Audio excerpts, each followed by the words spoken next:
Hello. तर पावसाळा पण सुरू आहे आणि आपली सिरीज पण सुरू आहे. त्यामध्ये बी फोर काय तर बी फोर आहेत ब्रेड पकोडे. तर पटकन तयार करूया. इथे मिरची, कोथिंबीर आणि कढीपत्ता घेतलेला आहे. एकीकडे आपण बेसन घेऊया. त्यामध्ये लाल तिखट टाकायचं आहे, चवीनुसार मीठ टाकायचं आहे, हळद आणि थोडासा बारीक करून ओवा टाकायचा आहे. पाणी टाकून व्यवस्थित मिक्स करून घ्यायचं आहे.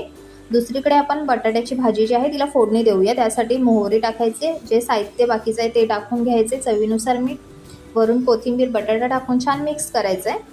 भाजी पण तयार झालेली आपली. थोडासा चाट मसाला पण टाकू शकता, ऑप्शनल आहे.